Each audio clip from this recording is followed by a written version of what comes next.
And hello everyone, all about the gyro here, and welcome to my latest vlog. Hope all of you are well. Hello to you from sunny and very cold Nashville. We finally got our first snowfall of the season, and got about 1.5 inches here at the house. So yeah, winter finally showed up, and Thursday is going to be very, very cold. Looking at 10 or 11 degrees Fahrenheit, so that's minus 10 approximately on the Celsius scale. So it's going to be a rough night.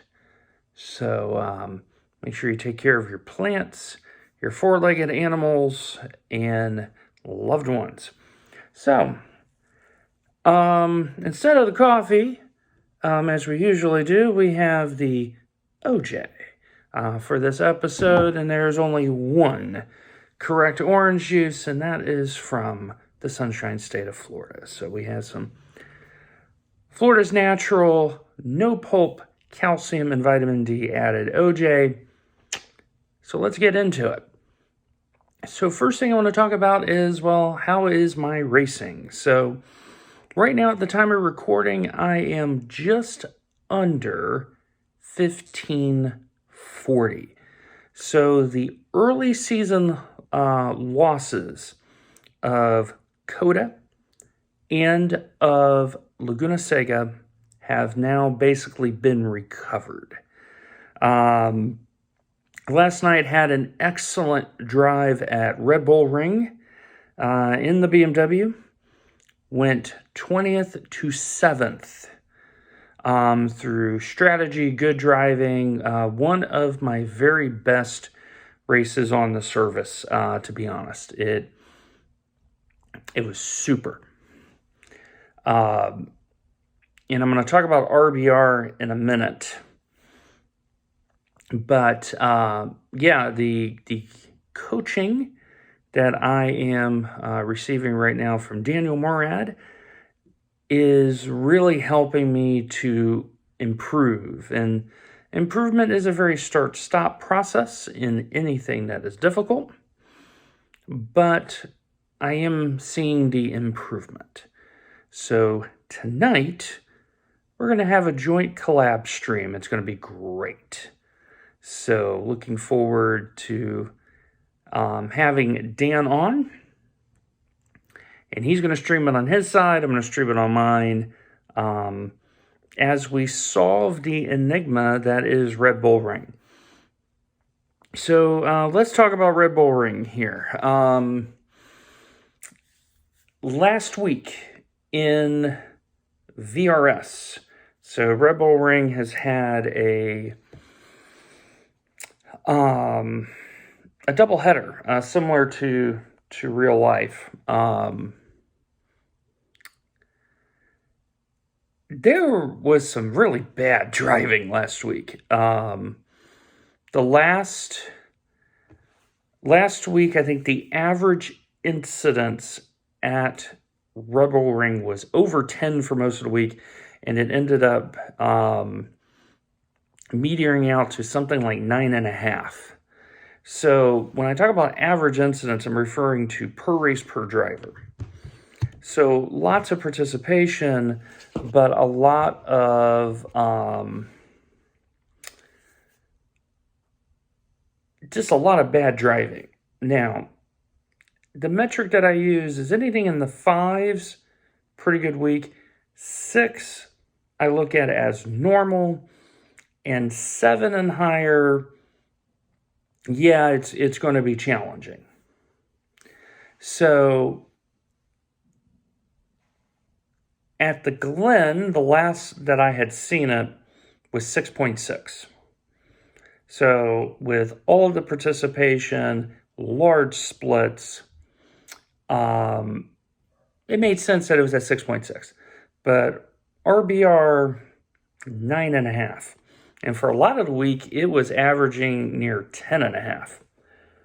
So it was a rough week. So I'll be curious to see if it's a little bit lower for IMSA, even though it's 5 minutes longer and you have the LMP2s going around. So I will divulge what I did at RBR, because I think Red Bull Ring, a lot of the set makers have it wrong. And I'm just going to say this very publicly. I think they have it wrong. And I'm going to explain what I mean by that.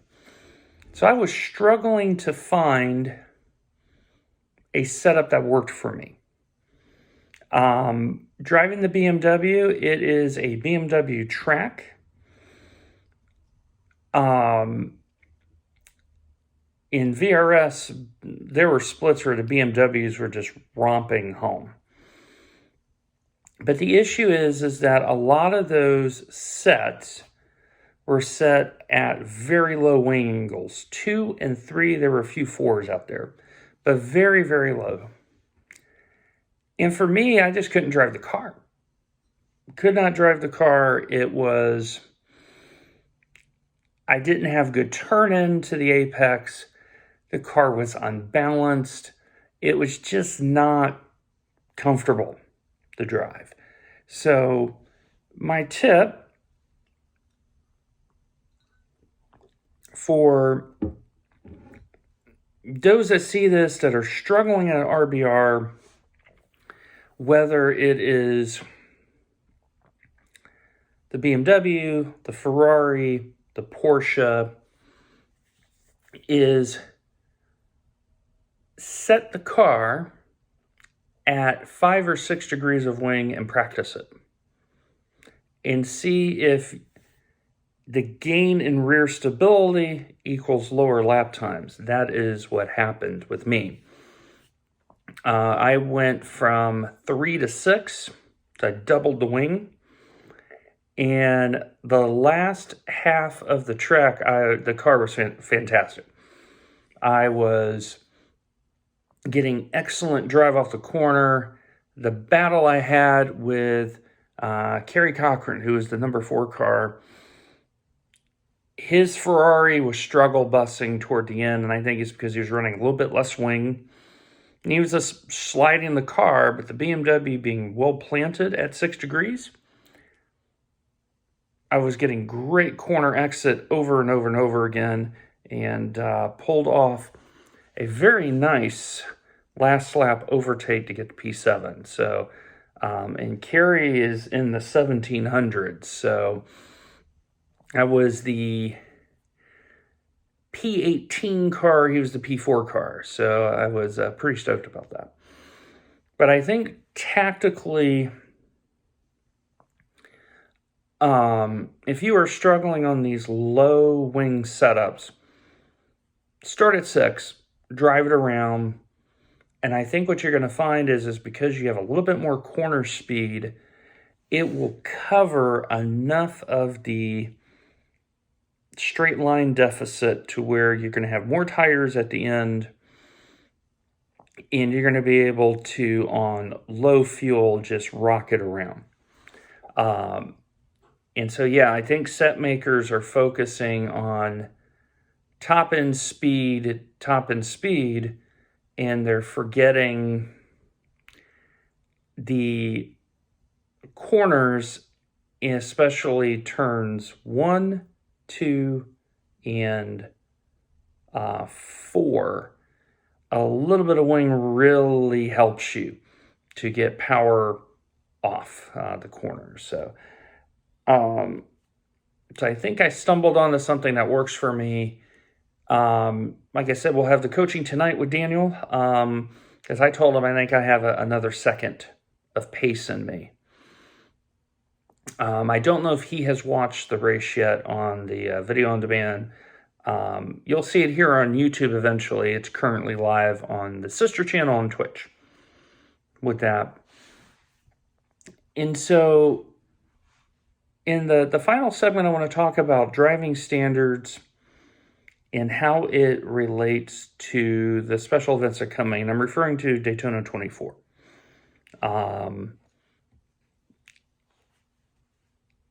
I am legitimately concerned about a lot of the endurance races. And here's why. So the Daytona 24 Hours needs a D license at 4.0. That's it. So I'm wondering if that license is too low.